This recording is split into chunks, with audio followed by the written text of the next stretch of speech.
Okay, FTL Multiverse. So for this vid, I'm just going to put things in fast forward right from the get-go. It's a long vid, even in fast forward. If you're only here to check out how to beat the boss, then just jump to the last 15 minutes of the vid. Okay, so for those that don't know, FTL is categorized as a rogue type game. That does it a bit of a disservice though, it really deserves its own category. Either way, excellent game. Multiverse is the mod pack expansion to that, which adds a truckload of new ships, races, weapons. It's really quite the amazing expansion. So in Multiverse, one of the ships is the Limit 3, and playing this ship makes every other ship feel like easy mode. This ship has you can see at the start here, it starts with pretty much nothing, even its weapon is a joke. Its crew is atrocious. It has a limit of 1 shield bar maximum. It has a limit of 3 points into your engine, 3 power into your weapons, of which you can only have 2. It has a maximum 1 drone. It is particularly bad on all fronts. They've even gone so far as to make sure that it has no doors to the outside. So if you're putting out fires, you actually have to manage the fires on board your ship as opposed to just opening an airlock to the outside. It does start with 2, I'm not going to say nice, but 2 things which we're going to exploit though. It starts with a drone which works even if the power is off and slowly gives us super shields. We'll keep that right to the end. And it also has the capacity for a 3-man teleporter, only with 1 bar of power into it, but that's what we're going to be using for most of the fights once we get it happening. This run, I actually had 2 very lucky parts to it. It is not an easy run, even if you know what you're up to, in my opinion. Feel free to prove me wrong with your own games. But at the start, I got a lot of money, so my opening was a Dr. Drone, which you possibly saw. Then I jumped to another ship and managed to burn it out. I was trying to get some crew out of the slavers, but managing to burn it out with just 1 shot means they gave me max money. Then I jumped to a Zoltan store where they paid me and gave me a drone. And then jumping off to a store to sell all of that and the respirators that you start with, I was actually quite geared up. So got an early mind control and off to visit Cura right at the start. I also, as you might have noticed, visited the Sylvan the Merchant, sold my piece of rubbish mine launcher, and bought myself a Dirk. A Dirk pinpoint laser is actually really good bang for buck. It's got 2 damage for 1 power. It hits just where you want to hit, which is actually useful if we're, say, boarding the enemy ship and we want to shoot the 4th guy in the room that's causing us problems. We can pinpoint laser his head. You might find it amusing. I actually keep that Dirk all the way through the game. It's the same weapon I'm using against the boss at the end. And that's not to say that it's that good, but I didn't find anything better throughout the entire game. As I mentioned earlier, the weapon system is limited to 3 bars of power and 2 weapons to split amongst that. The best weapon in theory that you could get, in my opinion, would be the Never Miss sniper gun that you get off a loot transport. It's quite rare though, and along with that you could have a repair burst which takes no power but just uses a missile to repair your ship. Actually, for the big boss at the end, I strongly recommend a repair burst if you can get one. I didn't see one in any shop all through the game, or I would have grabbed it myself. So I just made do. But yes, the repair burst would be a great addition to the ship that we're otherwise going to be building. So as mentioned, a lot of the systems are limited. The crew teleporter is absolutely vital. I cannot stress how important it is to this ship to have the crew teleporter, because honestly everything else sucks, whereas a 3-man teleporter you can actually make do with. On top of that, we're going to buy shield system and mind control. You might notice that we have no healing on board, no med bay, no clone bay. Something's got to be cut, and it's just what gets cut. As well as hacking systems, which, I mean, they're nice, but they're a luxury item. They're not strong enough for the spot on the ship that they take up, especially when our other systems are so lacking. Okay, so as you can see, I've got borders happening even with just my stupid Shell and Zoltan. This is not a good boarding team, but to do the Cura task, it will do the job. Borders, there are sort of, I would say, 4 levels of boarding teams that you can make. The first level is just whatever you can get. You know, throw whatever crew members you've got. No real synergy. The second level would be, I would say, crystals. So you take a crystal and some heavy hitters, maybe some free mantis or something like that. You jump into their weapons room, you lock it down, you mind control whoever happens to be in the weapon room at that time, and you do as much damage to the weapons as you can, as fast as you can. When the wall wears off from the crystal, hopefully you've done enough damage that the rest of the fight is just running around and meleeing, and you should be fine. The next level would be rocks, along with one of them being a Lost Sun rock. They have the ability to drop 2 fire charges, and of course rocks are immune to fire. This gives you the ability to jump into a weapons room, dump down some fire, and start meleeing while the fire destroys the weapon room. That's really quite powerful, and you know you're getting to a good melee team once you get to that. The next level of melee would be a team of Augmented Lanius, which is actually what I get for the middle of my run this game. They allow you to do some, jump into the weapons room as per all the other plans and just start meleeing. But then when they get wounded, they put a breach down. They've already sucked the oxygen out probably, but they put a breach down and damage the systems as a guaranteed. This is incredibly useful. They do this to heal themselves to 100%. So you're in an oxygenless room. Most of the enemy crew have run out, if not all of them. You just sit there taking out their weapon systems for the first part of the fight until they're in the red, and then you can go around mopping up the rest of the crew, take out their oxygen systems, take out whatever else. The top tier of melee that you can get is a ghost team, preferably a mixture of, definitely a ghoul, which allows you to drop fires, assuming you get the crew lab upgrade, which is highly recommended, or in fact mandatory for a crew of ghosts boarding the enemy ship. So a ghoul, a wraith is useful, a one of those guys that drop breaches is useful, just a good healthy mix. And then you jump into their weapons room, you dump down fire, you fight in the fire while healing with chemical proliferation.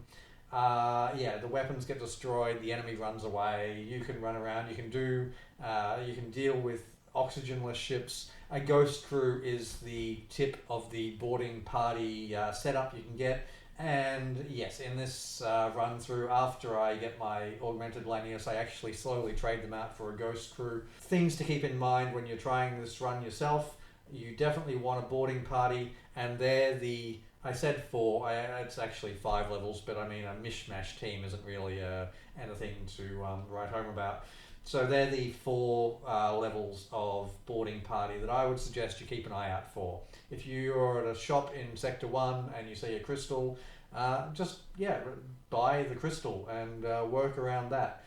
It'll keep you going for the mid-game, and then you can slowly build towards having a setup that's good enough to take on the final boss. Okay, so as you can see, I've got my first Lanius now, and I'm working my way through the secret sector. For those that aren't aware, the way to get into this sector, because it is a very useful one to know, is to go to a Harmony or a Separatist zone, go to the link, which is in that zone somewhere, and I believe it's a 1 in 3 chance of coming across one of the ancient ships, and then that starts the quest line. All you have to do is beat up the ancient ship, which you would have seen me do there before, and then take the box that it's guarding to a quest marker at the back of the zone, and instead of going to the normal exit, you'll be zipped into this zone. This zone has ruins everywhere, which give you ancient tech, which can be very useful and can also be sold for a lot of money if you don't want to use it. It also unlocks, as long as you've got 1 ancient tech in your collection, it unlocks ether tech, which is incredibly useful. It gives you things like little Zoltan shield equivalent, gives you the chance to upgrade your engines to a point which will allow you to run from fights which are too tough. which even with a perfect Limit 3 ship, there are still fights which are just too much for us. A good example being beam drones. If someone has a whole lot of beam drones with only one level of shield, all they need to do is ionize it or take it down just briefly, and drones can just wreck us in no time flat. So it's best, if you're not sure about a fight, just having your engines maxed and being ready to run just in case things go south. You may have noticed at the start of the zone I paid quite a hefty sum for a payload teleporter. This is in fact the other weapon that I have for the boss at the end of the game. I didn't find any better. Payload teleporters are extremely good, but as long as one of your weapons is strong enough to ideally penetrate shields, but when it hits it needs to be able to take out 3 worth of system power on the enemy ship. You need to be able to take out those enemy weapons. Or when you fire, you need to hit and have an effect. There's no use doing 2 damage and waiting for their crew to patch it up while you're waiting for your next shot. And yes, Payload Teleporter also has the rather nice bonus that it teleports through Zoltan shields, assuming you've got a Zoltan shield bypass, of course, but we're going to have all the techs we need by the end. One, I guess you'd call it an advantage of this ship, is we have so little to upgrade, engines, power, etc., that we actually have a lot of spare money at the end of a good run, so we can afford to get all the little luxury items that some better ships would be forced to miss out on their runs. So running along through this zone, there is a bit of a method to the madness that I'm bouncing around. I'm desperately looking for a shop. My low hull and the amount of stuff that I have to sell, like I'm starting to leave stuff behind at this point, is starting to be a bit of a pain. You can't be helped sometimes. Sometimes there's just not a shop in sight for ages. But I also want access to the stuff that the shops sell in this zone. Like, yes, going to Ruins is going to give you decent tech and set you up on the weapons front and the ether tech and all that sort of stuff, but a shop would allow me to buy crew members, which I would have trouble finding otherwise. It would allow me to potentially even get some ancient augmentations, which are quite rare, but if you get them, they're incredibly powerful. I've even had before an ASB, like a little portable mini ASB that you drag around with you, and it costs, I forget now, a fuel and a couple of power to activate or something. But just as an example of how strong some of the stuff you can get in the secret zones are. At the end of the secret zone, we are given a choice. We can either sell our it's an alien creature to the Anointed, which is a big Glanius queen, for a whole lot of dosh, or we can attempt to fight her, get her on board, and save the creature, and then push on through to other zones potentially. Because this is quite early in the run and I've got no intention of going for the rest of the ancient questline anyway, I'm just going to sell the beastie to the Anointed when I get to her, and we're just going to go back to the main game, but in a very nice position. Like, we're going to come out with the main things being the payload teleporter, the Lanius crew, and the ability to upgrade our ship with ether tech. But we also, if you've noticed, have made a whole lot of money in this zone. So when we go back to, we're up to Sector 3 next, we're going to be so far ahead of the curve, it really does help. So I strongly recommend anyway, if you can get to this sector, do so. It's not guaranteed, of course. You might not even see a link in a run through, let alone find the ancient ship at that link. But if you can, it is definitely worthwhile to follow up on. And this also applies if it's late in your run through as well. It is still well worthwhile coming in, although you probably won't give over the creature to the Anointed. I would suggest trying to get the Anointed on your team. This involves saying no to her until she attacks you, and then damaging her ship enough for her to surrender, then giving her a piece of ancient technology. She'll join your crew. The reason she's so valuable is she's one of the few creatures that gives you 2 power into a room or into a system, which might not sound very useful at first glance. Like, as you can see, I'm using 3 creatures that give me 1 power, and they're just sitting in my teleporter room. Like, I'm not really making any use out of it. But there's a little trick that is very useful, especially on particularly difficult runs. If you have creatures that are giving you power and you put them in a room that takes power, that system can't be ionized. So the best example is in the shield room. We've got 1 level of shield. If we put the Anointed in there, that gives us 2 power, which is enough to power that shield. It doesn't matter how many ion shots we get hit by, our shield will stay up. It won't be ionized at all. Creature power can't be ionized. If you value your weapons, if you put 3 power worth into your weapons on this ship, then our weapons can't be turned off. What you value, you can keep going with powered creatures. So on a run through where you're not going for a ghost team, say you're in Sector 7 and you haven't seen a ghost yet, it's a bit late, you're making do with what you've got, it might be worthwhile focusing on creatures which can give you power, just so that in that final boss fight, in round 1, there's a gun on the left of the boss which fires 3 ion shots fairly consistently. We don't have time to focus on it in the fight, at least not at the start, where there's other more pressing matters to deal with. It's going to take down our Zoltan shield, there's nothing we can do about that, but it's going to take down our regular shield as well, and that is something that we would like to avoid if we're not running with our other plan, which I'll start covering shortly. So anyway, yes, even if you get the option to go into the secret zone right towards the end of your run, do so. It is still worth it, even if you've already got Ether Tech. The Anointed, if you're not going to have a ghost crew, is an excellent addition to your team. And she's also a great fighter, like just as a boarding unit, she is a beast in melee. So yes, very strong. I wasn't going for her in this run, but that's not to say that I don't highly value her. Okay, so new zone, got to do a Cura mission, and I actually got the Cura mission, which is the reason that we're doing Cura mission. Like, yes, the extra money every zone is well worthwhile, even for the $30 outlay at the start, but $30 at the start can make or break a run, being able to buy shields or mind control or whatever it is.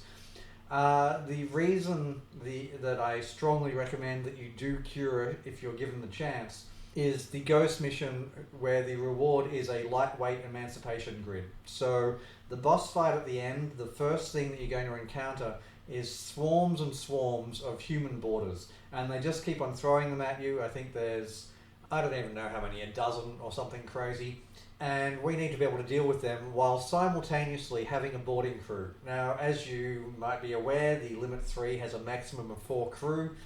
We need 1 pilot to give us a chance of dodging some of the attacks. With no chance to dodge, we're just copying absolutely everything that hits us, and that's a bit of a nightmare. So we need 1 pilot. We're going to have 3 boarders, preferably.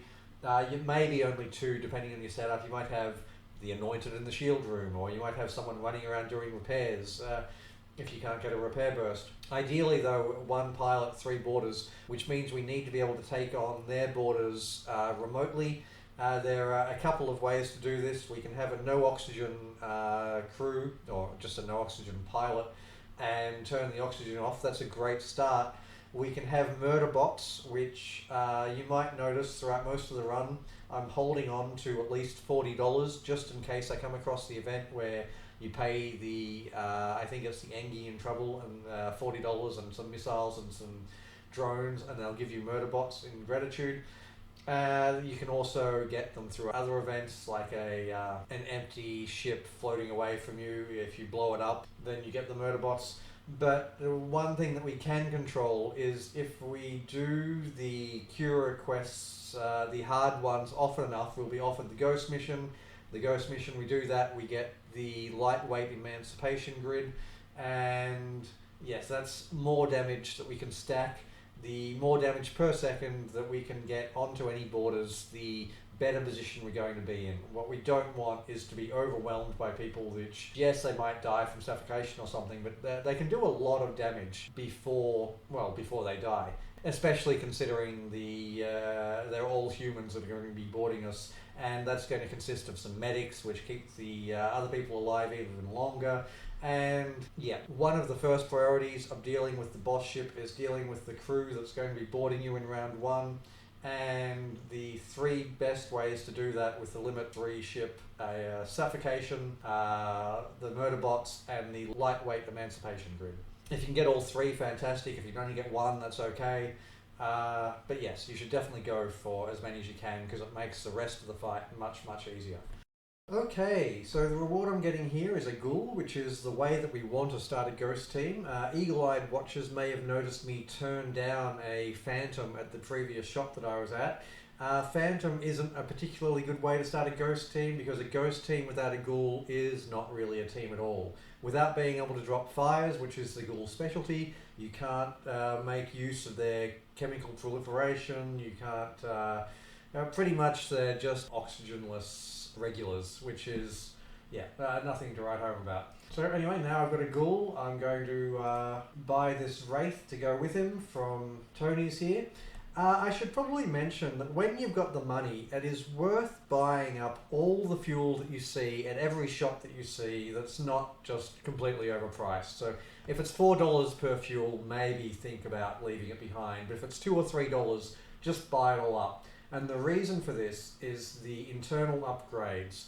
So engines, I think, take maybe 2 performance, and then it also costs you an extra 7 or something for the Ethertech engines.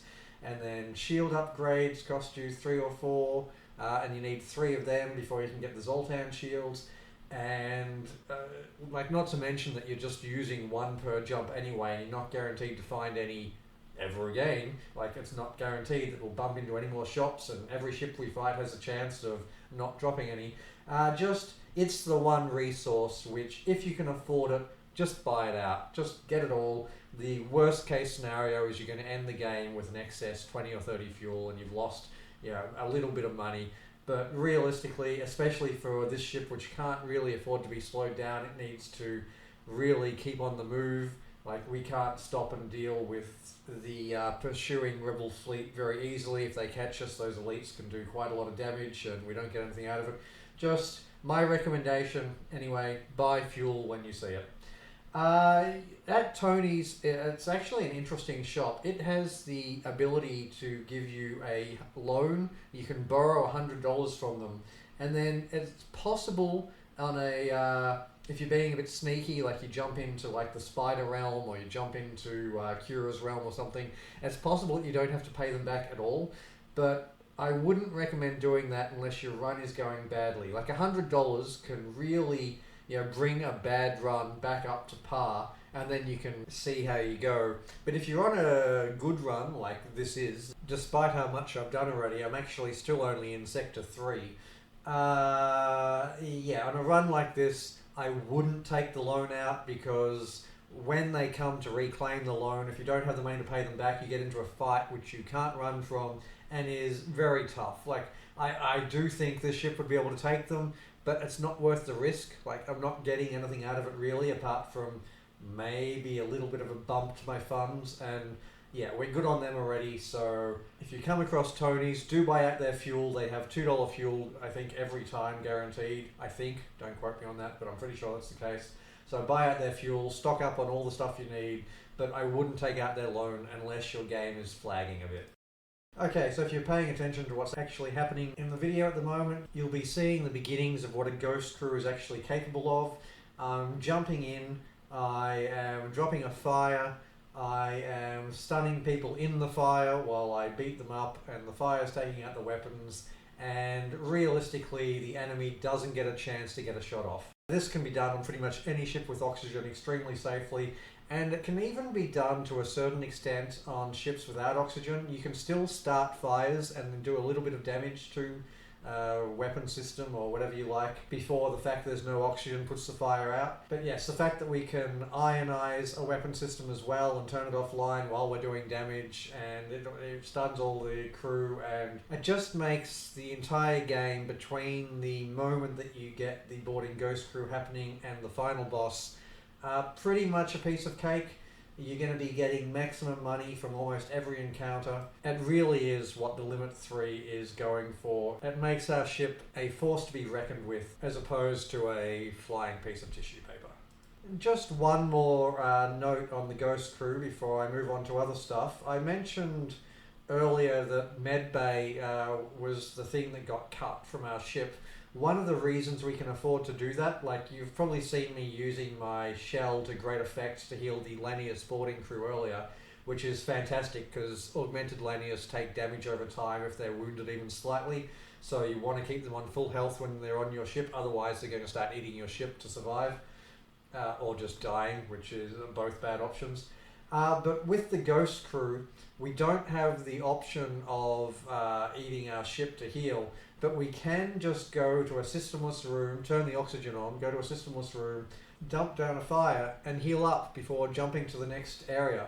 We get healed up in the enemy ships anyway by dumping a fire and running around in it, but chemical proliferation allows us to heal on board our ship without the need of a med bay, a cloning bay, a shell scientist, etc. So we can actually afford to have all 4 crew as useful members, as opposed to the team that I had before, which was good but not perfect, the 3 augmented Lanius and a shell to heal them.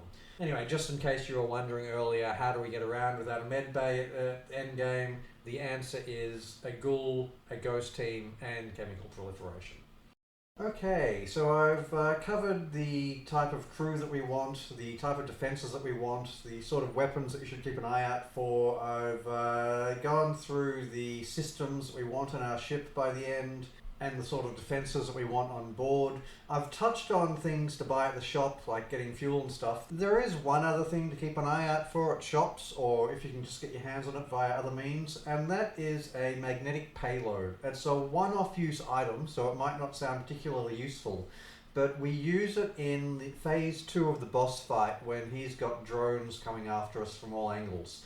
So drones are still, even on a perfect Limit 3 ship, drones are probably the most dangerous of enemies. And when the mothership is firing boarding drones at you, and he's got his beam drones which are just wrecking you if your shields even drop for a second, not to mention he's got his power surge on top of that happening every so often, we can't really afford to be dealing with drones any longer than we have to. So being able to start off with a magnetic payload into his drone bay in phase 2, it really gives us that breathing room that we're after. If you can't get it, that's okay. In this game, the closest that I actually found was an emergency manual, which is nowhere near as good. In fact, it's only slightly better than nothing. I think it costs 10 missiles to do 4 damage at the start, which again is better than nothing, but not by much. Keep a slot open in your augmentations for a magnetic payload. I realize it takes up 1 of the 3 slots available, but it's worth it. Not counting ancient augmentations, which if you can get, they're great. The 3 ones that you would want in a normal run, if you had your pick of them, would be murder bots, the lightweight emancipation grid, and a magnetic payload. They only cost $40. They are fairly common. If you see one and it's not Sector 1, I suggest grabbing it. In Sector 1, there's a lot of the game left, and there's more important things to spend your money on, because again, it's not a must-have. It gives us a really nice buffer zone, but it's more important to reach the boss and fight than it is to ruin your run at the start to pick up an item which you're not going to use for another 7 sectors or so. Okay, so looking at what I'm doing on the map, as opposed to before when I was bouncing around desperately looking for a shop, what I'm doing on these maps with the nebulas is just doing as many nebula jumps as I can, because it slows the fleet down and gives us a few more jumps per zone. It's just maximizing the amount of loot we're getting out of an area. You don't have to do it this way. You might decide that fighting in nebulas is a pain because you don't get sensors, and maybe you feel that that's not a good trade. But personally, I quite like fighting in nebulas. You don't get ASBs. You get more jumps per zone. Nebulas are also where you find the spectral homeworld, and my crew could still use just a little bit of tweaking. I mean, it's pretty good, but why not go for perfect? Again though, personal preference. If you haven't made a lot of enemies and you just want to follow the chain of green sectors all the way to the boss at the end, then feel free to do that. There's no real right choice, and I would suggest that the only wrong choice is any zone with asteroid fields, like the Erg Republic or something like that, with only 1 layer of shield, even with the odd Zoltan shield popping up. Asteroid fields are just a pain for our ship. Okay, so I noticed on this 4x speed that it's not possible to see what I'm buying necessarily in the internal upgrade department. Most of them you can probably guess, but 2 that you might have missed. 1, I went for a drone recovery arm, We fire a drone every single fight, and it would be bad if we ran out. And if we have too many, we can always sell 15 Sylvan for a tidy little sum of scrap. And the other one that's actually quite important is we take shadow weaponry on our cloaking system instead of going for a cloaking level 3. And this is something that's important for the last fight. Like, most of the stuff that I'm talking about is fairly optional. I do think the teleport is mandatory, but everything else pretty much has been just what I like to do. So, for instance, I like having automated defenses for dealing with ship borders, but you might decide that, hey, actually augmentation slots are really valuable and you want to spend weapon slots instead. You could get a rad bomb and just drop that on anyone that boards your ship. Rad bombs do no system or hull damage. I think they've got a chance of breach, but they do 90, I think, crew damage, so it's enough to wipe out, or nearly wipe out most boarders. 2 rad bombs and they're gone.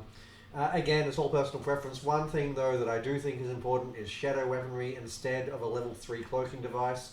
This is because in the final fight, in phases 2 and 3, or when the boss ship is doing its power surge, if you're using a level 3 or even a level 2 cloaking, that sounds nice and that you get a longer buffer zone of being vulnerable. But the drawback is that it takes longer to reset. We only need a very brief window of invisibility to dodge the bombardment of whatever the mothership is throwing at us. And if we take too long being invisible when there's no need to be, then quite often you can get caught during your cooldown. The power surge catches you with no real way to defend against it, and that can be a very disappointing end to a run. So we only use 1 level of power in our cloaking system during phases 2 and 3 of the boss fight, which means that there is no point in going for level 3 cloaking. Shadow weaponry is superior. So I think that's all the internal upgrades. Obviously we want to make sure that we have chemical proliferation for our ghosts and the vagabond stabilizer so that we can control when we drop fires, breaches, etc. And yeah, apart from that, shadow weaponry, drone recovery arm, and pretty much everything else. Just go through system by system, and if you can buy something for it, buy it. Worst case scenario, you don't have a use for it, but even if it's only useful in one fight throughout the game, then why not? We're going to have the funds. Okay, so I found a shop that sells a mare, which is going to complete my boarding crew. That's, in my mind, the best 3-man boarding crew you can have, a ghoul, a wraith, and a mare. I would prefer to have my pilot as a ghoul, just as a backup, just in case I lose my ghoul through a salvage operation or some other random event which can't be helped. It's nice to have a backup, but as long as my pilot doesn't need oxygen, then that's all good. So one thing I noticed in this 4x speed, you also couldn't see when I stopped to have a look at all the reputations that I've got with various factions. Actually, in this run through, most of them are going to attack me on sight. I see a lot of questions online about is there any point in having a high reputation? Why would you bother? The answer for anyone that's curious is essentially loot transports. If you can get your reputation up to, I think it's 3, instead of having to fight for a loot transport, they'll actually just offer to sell you the modified weapon or drone or whatever it is. It is also convenient being able to go to shops and not have ASBs from guards shoot at you and all that sort of stuff. But realistically, for a tough enough ship, there's no real need to have reputation. But on the flip side, it can't hurt to have some reputation just to get access to some other events and such, which you might otherwise not have access to. This game does also have quite a lot of hidden stuff, so it is perfectly possible that there's stuff that I don't know about which you can get with high reputation. I don't know what that might be. Feel free to leave a comment down below if you know of something that you can get out of high reputation which is not common knowledge. Speaking of secrets, I mentioned at the start that this game is massive. It might look very similar to the old game from this, which is just a normal run through. But actually on the back of this run through, after having, it took me actually quite a few attempts to figure out my game plan with the Limit 3, which systems to get and what sort of battle plan we wanted for the end, etc. Anyway, armed with that knowledge, my next run through that I did while putting together this video, I actually went one of the stronger ships.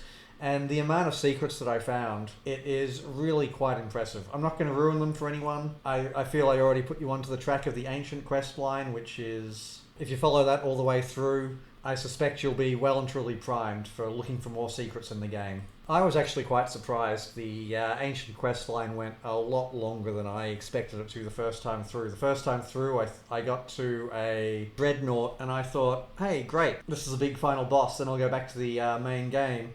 And of course, that wasn't the case. You kill the dreadnought, you go to an entire another secret sector, the plot deepens, the game goes on, and you may be sitting there going, oh, ha, ha, you could just read the wiki, but remember that most wikis are essentially fan-made, leaving plenty left to be discovered. I've certainly found plenty of stuff in games over the years which is nowhere to be found on wikis, just because other people haven't looked for it. They follow walkthroughs, they follow guides. Yeah, you might be surprised at just how many hidden things devs throw into games, good games that is, and give very few hints for. Anyway, I realise I'm probably just preaching to the converted, as it were. If you're the type to go looking for secrets, you're probably going to anyway. If you're not that type, then you probably won't. But yes, for those so inclined, this game is chockers full of things to discover. As a timely example of devs hiding things in games, actually, because while this game is kicking along now, going at a fairly high speed, we're still 20 minutes from the boss. One game that I've got my eyes on for when it comes out is Ashes of Creation. It's a WoW-type MMO, for lack of a better comparison.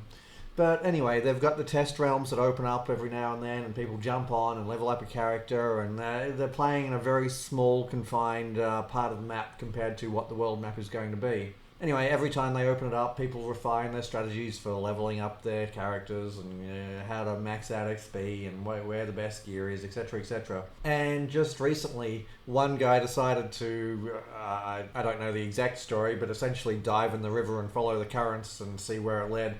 And it led down through some underwater cave system and opened up into this massive, expansive area, which the devs hadn't said anything about. It had been there every time the test realms opened, just it hadn't been discovered before. I thought this was a great little story of the way devs like to just sit back and chuckle at things that haven't been found. Anyway, for those that like watching my videos, you can expect when Ashes of Creation comes out, I'll be sinking some hours in, and there'll be a video on that one sometime down the track. Though I have no idea when the actual release date is. It's still in very, very early testing stages, to my knowledge.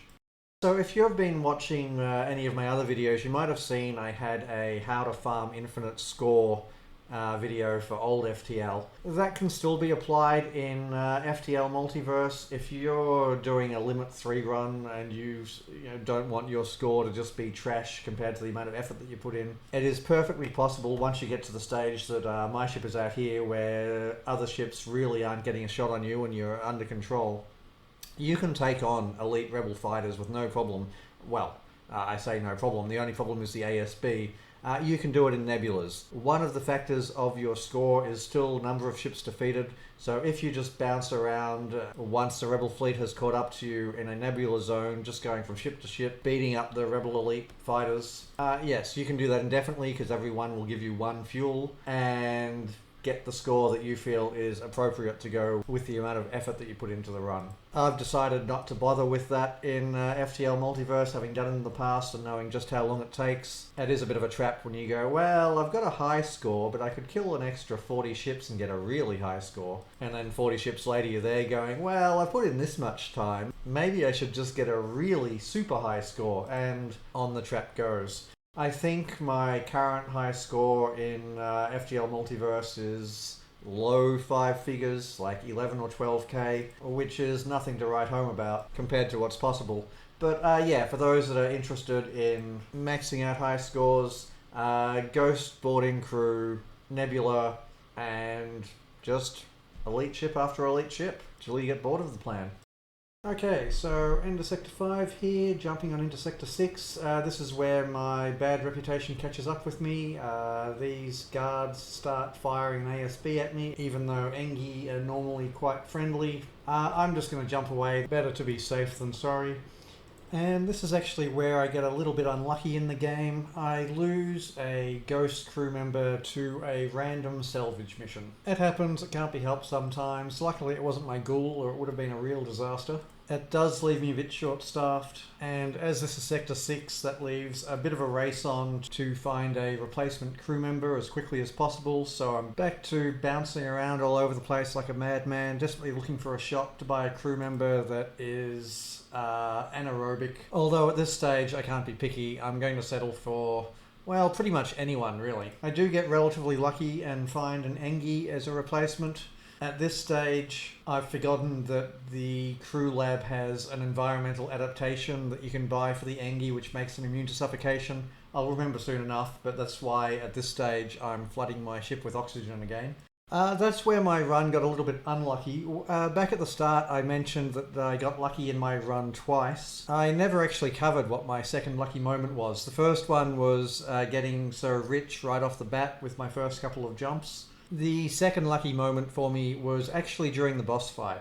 In Phase 2, the boss sends a hacking drone at you. It can hack pretty much any system. It's completely random. As far as I know, it's completely random anyway. And he hacked my door control of all the possibilities. It's not the end of the world if he hacks an important system. We are going to deal with the hacking system rather quickly with our plan. But if he hacks, say, shields right at the start, or your weapon system, it can just slow you down that little bit, and we do want every edge we can get in the boss fight. So while we can deal with being hacked on important systems, it's still a very nice bonus when he chooses to hack one that you don't care about at all, because you can focus the effort that you would have put into the hacking room into some other system that's causing you grief. Swings and roundabouts though, you have to take the good with the bad in this game. Also, if you've been watching what's happening in the run-through here, I've actually taken on a few loot transports now, and I haven't been tempted at all by the loot that they've dropped. Just because a weapon is rarer doesn't make it better. The rare weapons, when you're playing with a ship with plenty of weapon slots, can be amazing fun to play around with. Like, I got off the last loot transport a stun bomb with breach chance and extra stun duration and reduced cooldown time, and that's all great fun and all. But realistically, for our Limit 3, it's not going to give us any extra edge in combat. You may be wondering actually why I don't go for a Vulcan or one of those laser beams that get stronger over time the more that you shoot them. And the answer is that for the boss fight, I consider the start of the fight much more important than the end of the fight. So a Vulcan, for example, it charges up and every shot gets faster and faster. I think it gets down to about a shot a second by the time it's firing at full speed. And that's amazing, it decimates shields and rips into systems. But in the time that it takes to charge up, that's enough time for the boss ship to sink some hits into us. And that can make all the difference, especially early in the fight. So I just prefer to go with something that fires hard and fast off the bat. The payload teleporter may only do 1 hull damage, as well as take a missile every shot, but it will knock out a weapon system of our choice when we fire it, negating that initial attack. And that's what I think matters. Much more than dominating at the end of the fight anyway. I consider Vulcans and other weapons like it as win more weapons. If you're going to win anyway, then they'll probably let you smash the enemy. But if you're going to lose, then they're probably not going to help you turn the tide of battle. Anyway, that's my take on them. You could certainly do worse than a Vulcan or one of the charge-up lasers, but I just don't think they're at the top of the choice of weaponry when you have limited space and you're preparing for a boss fight. Okay, so it's probably about time that I started getting into the specifics of the boss fight plan. As you're almost certainly aware, it's in 3 phases. The most dangerous phase is the second phase, where we're dealing with drones, hence talking about having a magnetic payload ready to go if you can orchestrate it somehow. So phase 1, we're going to be dealing with boarders. We're actually going to leave one alive if we can. Like, if you have to destroy him, then that's fine. The reason being that as soon as you kill the last human on board the mothership, the AI takes over, and the AI, 1, puts out all oxygen on the ship, and 2, starts self-repairing systems. Both of these things are negatives. We would like fire to continue to burn on the ship. We're going to be dumping them everywhere that we can. And we also don't want to have to be running around trying to destroy systems that are already taken out. It's possible that, say, 2 come on at the same time. We have to split our attention. 1 might fire a shot that gets through. That's just not necessarily very good. In round 3, this doesn't matter so much, because we don't have a fire burning in their drone room and we don't need to keep it shut down. We can just focus on the weapons. And in fact, the fact that the AI will repair some systems allows us to do a little bit more damage with our boarding crew, because well, they've got nothing to do once all the systems are down. But yes, in round 1 we're going to try and keep a human alive, and in round 2 we might keep a human alive. We're not really fast. By the time the O2's been drained from the ship, if we kill him, then we should be on top of the fight anyway. Okay, so priorities. In round 1, the mothership has 4 weapons. It has the ion shot that I was talking about earlier. We're essentially going to ignore that.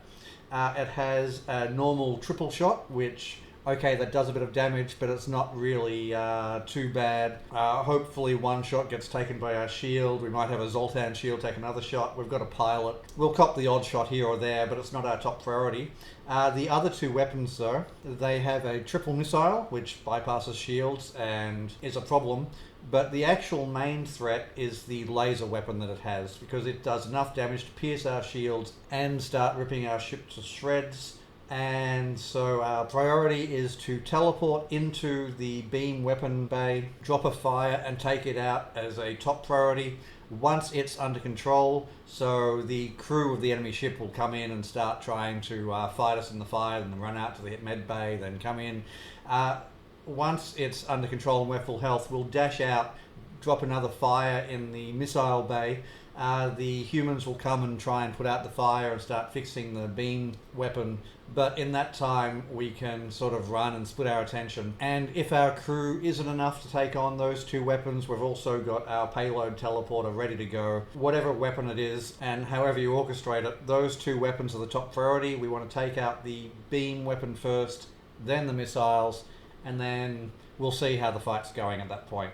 We may take out the med bay with some fire. It's, of course, immune to attacks from our ship, so the only way to take it out is through internal attacks like fire or crew damage, for which our ghosts are pretty much perfectly set up for. But if all the crew have jumped off onto our ship and it's just the one left on board, maybe we'll focus on shields. We play the second part of that first phase by ear a little bit.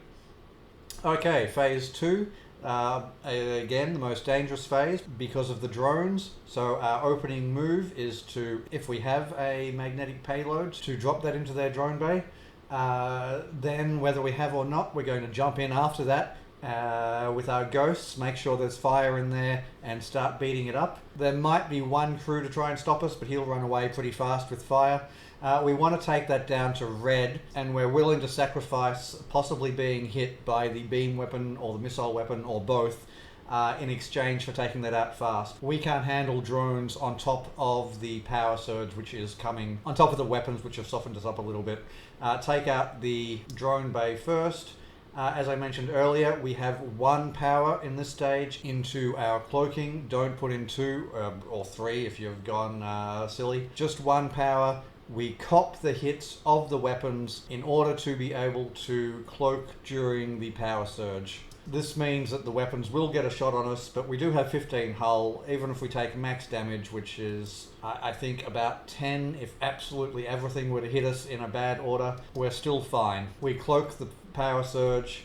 Our cooldown should be ready by the time of the next power surge, and more importantly, once we've dealt with the drone bay, we can go take on the weapons in the same order that we did in the first phase. We take out the beam weapon, we take out the missile weapon, and from there it should be a pretty straight shot to the end. Again, the AI won't have taken over yet, so it won't repair the drone bay or the missiles, and yeah, we can maybe weapon their 3rd weapon room depending on what we're feeling like. We might be taking out their shields. Again, we'll play the second half a little bit by ear depending on the exact situation. Round 3. And we do get a chance to heal up between all these fights. We don't even need any special equipment for that, as long as we've got enough scrap to pay for the heal costs while the boss ship slinks away and then comes back. We'll be going into all these fights at full health. So the 3rd fight, we may have a human left to deal with, we may not. We're happy to kill him at this stage. We're actually going to, when we get a chance, because the ship starts by cloaking very early on, we're going to jump into the cloaking room, which is right next to a new secondary weapon room. We're going to take them out as fast as we can, and hopefully we've got a weapon that can take on his missiles, which is one of the 2 beginning weapons that he still has in stage 3. Conveniently, the beam weapon having fallen off at the end of stage 2. This phase is actually when I put my mare to work. Optional, again, the ghoul is the main part of the ghost boarding crew, and you may have been wondering why I like a mare on my team when it's anti-synergistic with the fire of the ghoul, because it dumps down a breach, which takes out the oxygen, which puts out the fire. It's useful for fights where the ship has an automated repair system, so in the boss fight where the AI takes over, an AI can't repair a system until it repairs all the hull breaches in the room of that system. So specifically for the cloaking system of the boss ship, we don't really want it to activate at all. Like, as soon as the boss heals that system, it will instantly activate it. And the time that it takes cloaking is time that we're missing out charging our weapons, and it's just handing over an edge to the computer when we don't need to. So yes, we run around with the mare, leaving breaches in the systems which we don't want to reactivate. If you don't have a mare, that's okay. You'll probably have a weapon that can leave a breach, and even if you don't, it's not a must-have, but it is a nice luxury to be able to ensure that the systems that we don't want to come back online don't. So we, for instance, don't put a breach down in the med bay, in the oxygen room, in etc, etc. But we will put down breaches when we get a chance in the weapons rooms that we're scared of and the cloaking room.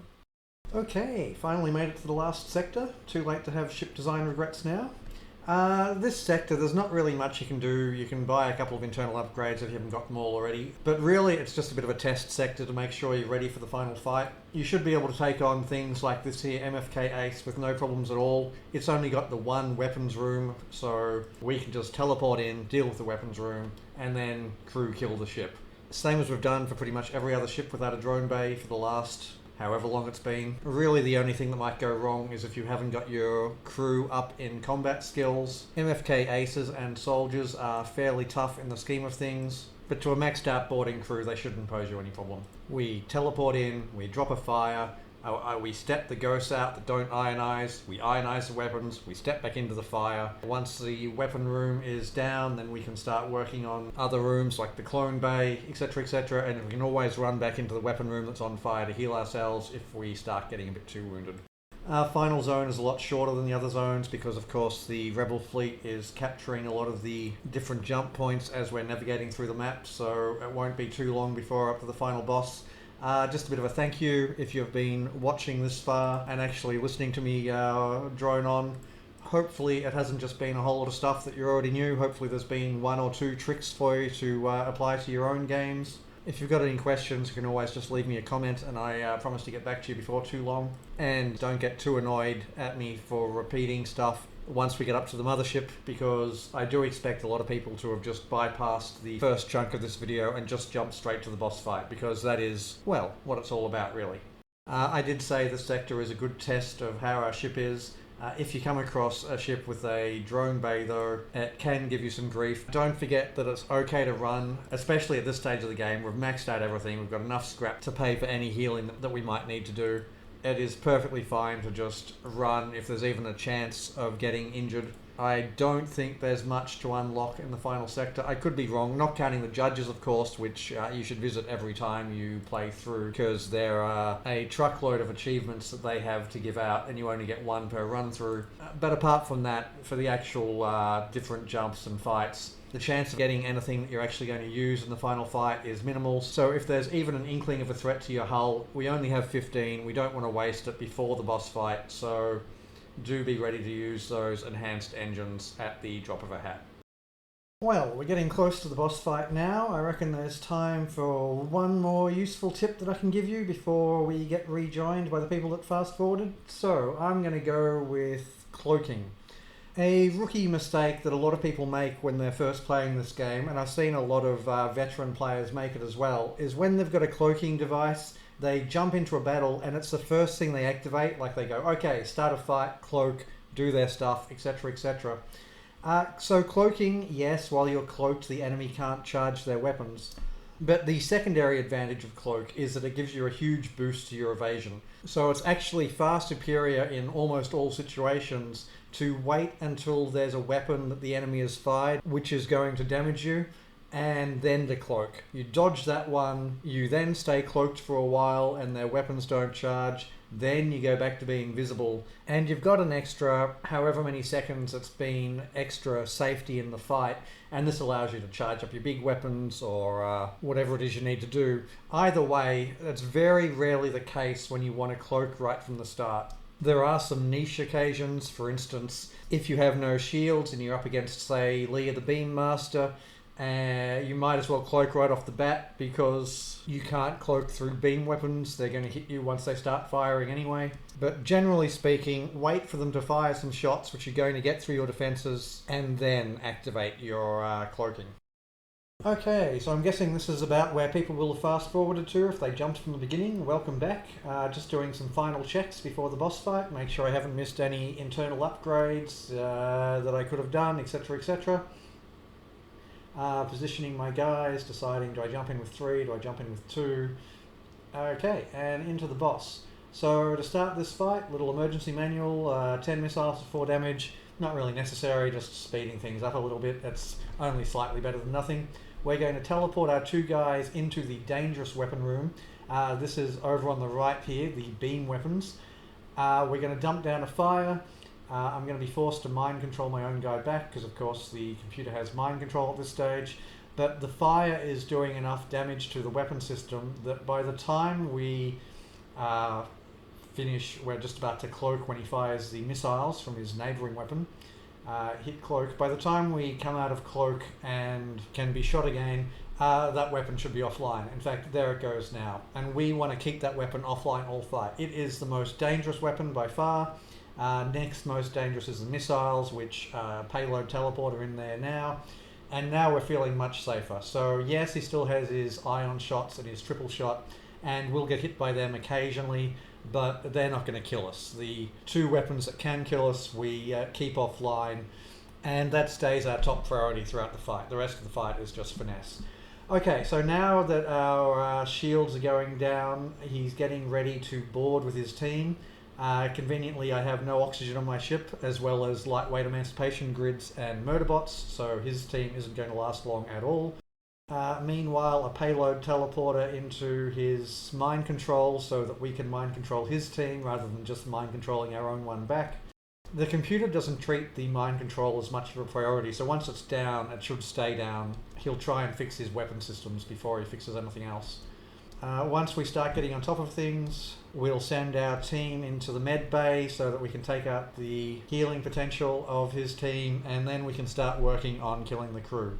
Making sure, of course, all the time that we keep those 2 weapons under wraps. He's currently trying to put out the fire, so we're going to send our 3rd team member into that room just to give him a bit of a hard time. He can't put out a fire while he's fighting us. As soon as I kill these guys in the engine room, I'll do that.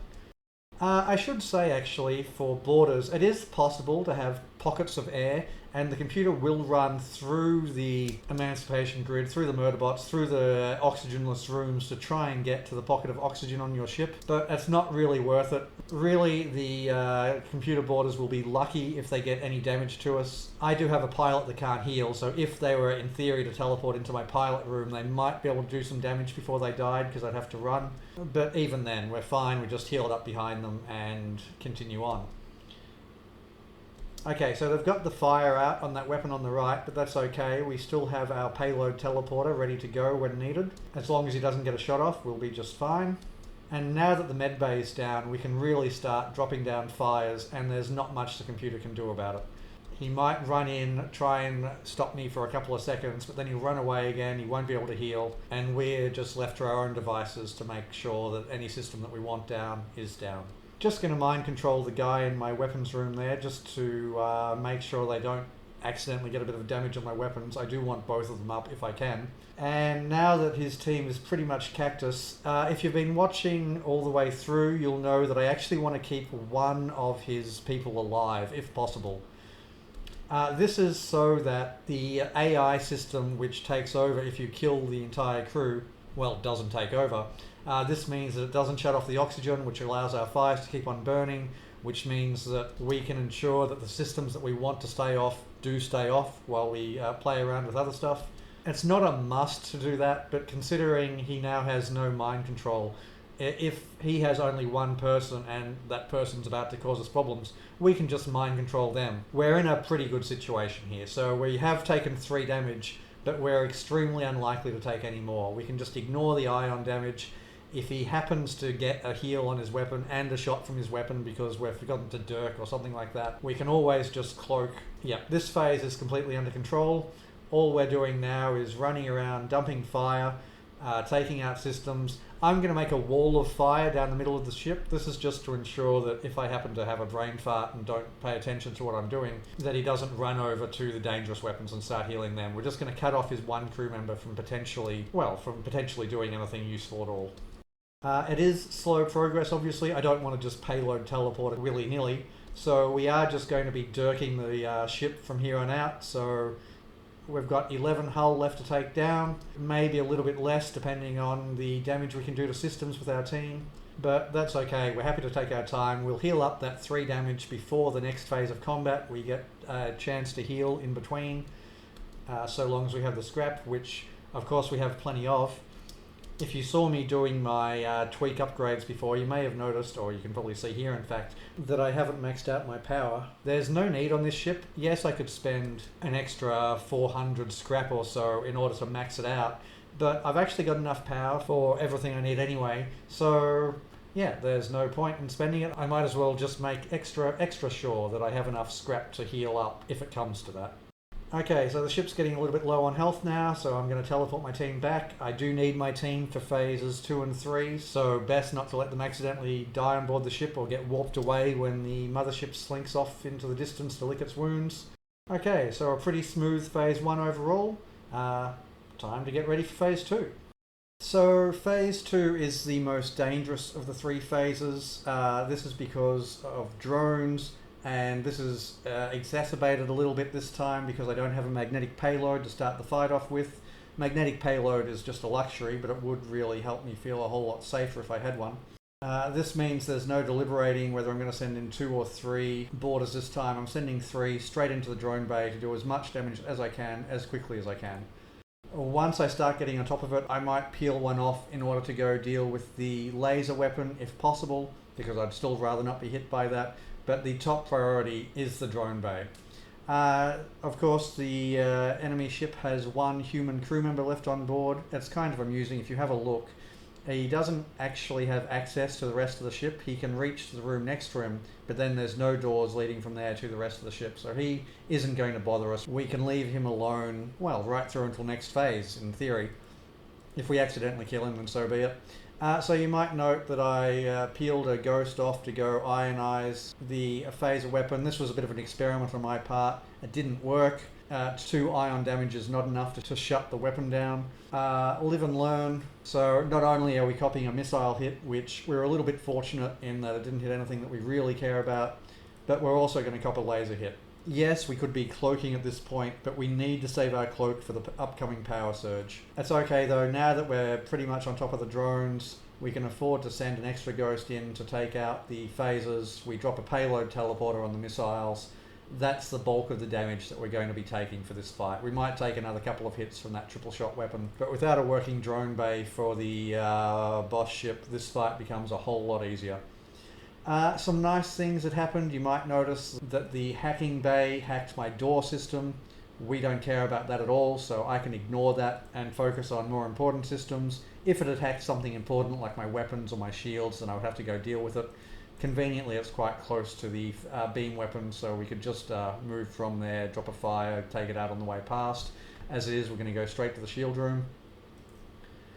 You may have noticed, it is quite an important fact, that I only put 1 point of power into my cloaking when dodging the power surge. I can't stress this enough. Don't put more than 1 power in or you're going to regret it. The reason being that while, yes, you stay cloaked longer and you're safe while cloaked, it's a longer time until the cooldown is over, and it's very, very easy for the next power surge to catch you unawares while your cooldown is still going.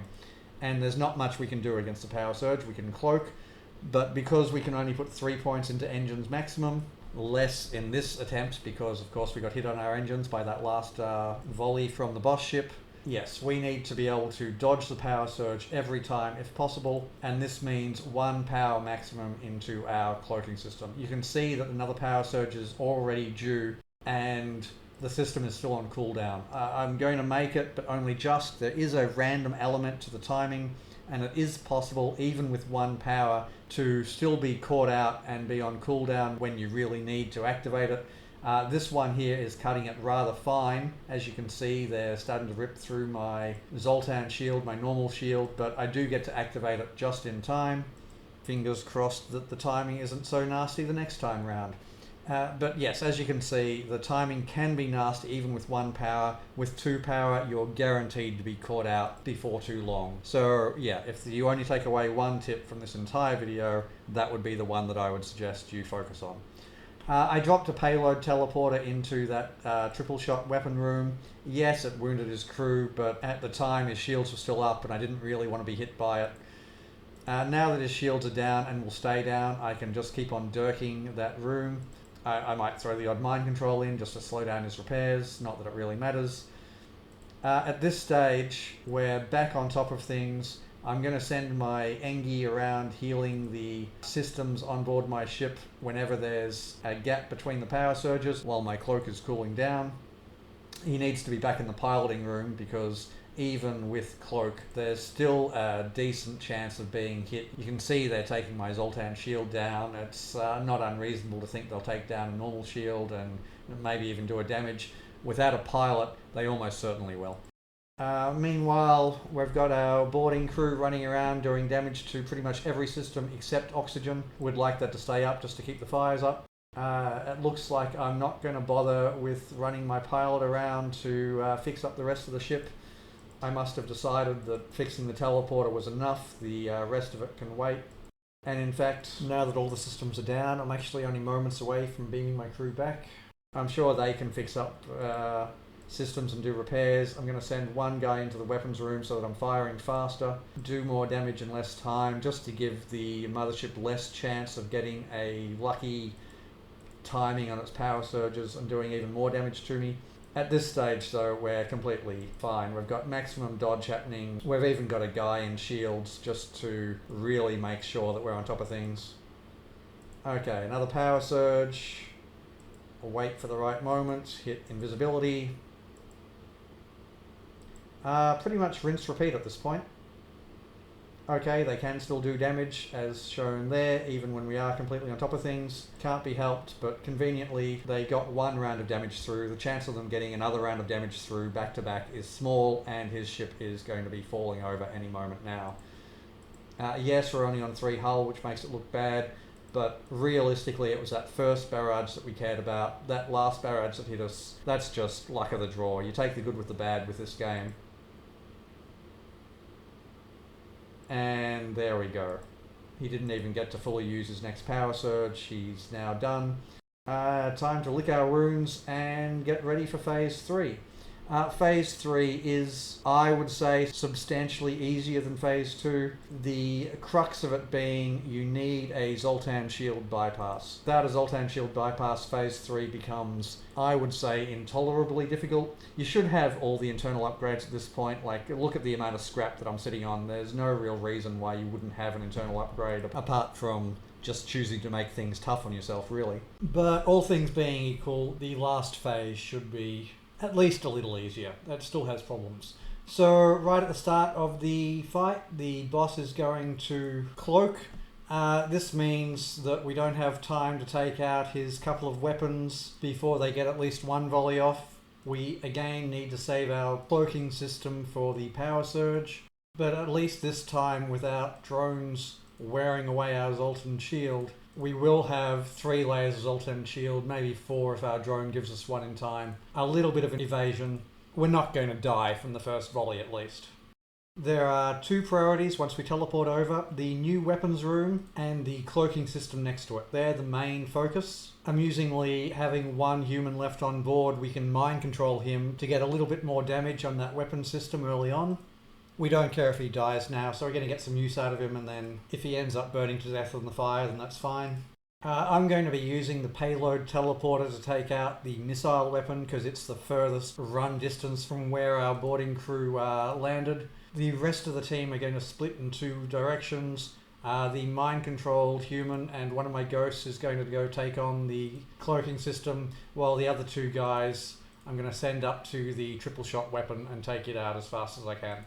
Once we've done that, in theory, it's just a matter of repeating what we did in phase 2, where we have one level of cloaking which we time during a power surge to avoid that damage. We keep the weapons down, we keep the cloaking bay down this time instead of the drone bay, and it should be fairly smooth sailing. Of course, I say that first volley just did a third of my health in one hit because I mistimed the click.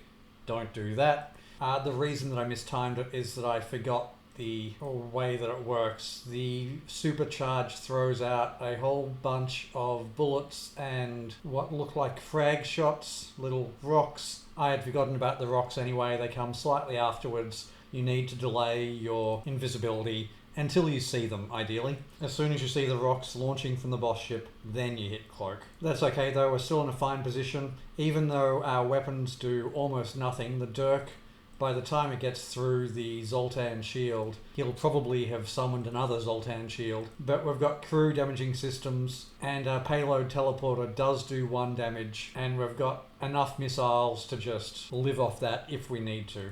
I made sure at the last couple of shops that I stopped at, because we've got so much scrap, to stock up on missiles whenever I had the chance. Okay, so now that the crew member has died anyway, you can see that the AI is starting to turn off the oxygen in the ship, which is putting out fires in some of the rooms. That's okay, we're going to run around with the mare, leaving breaches in all the rooms that we really don't want to be reactivated. We also get a breach from the payload teleporter occasionally.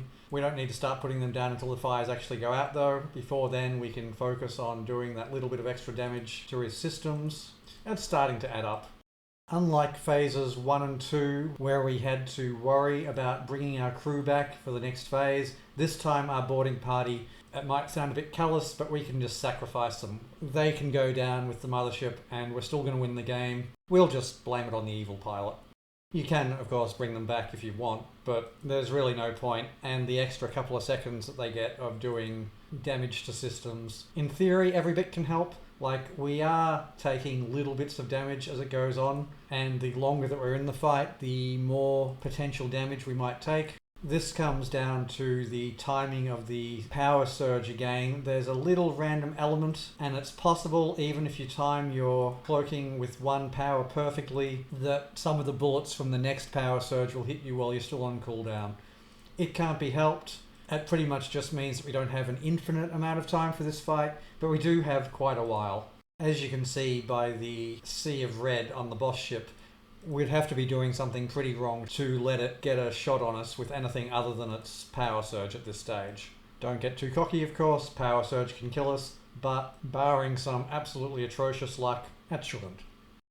Okay, so we're really on the last leg of the battle now. We've got 14 hull left to dig through. Spoiler warning, I still managed to cop a complete beatdown before the end. Again, got to take the good with the bad.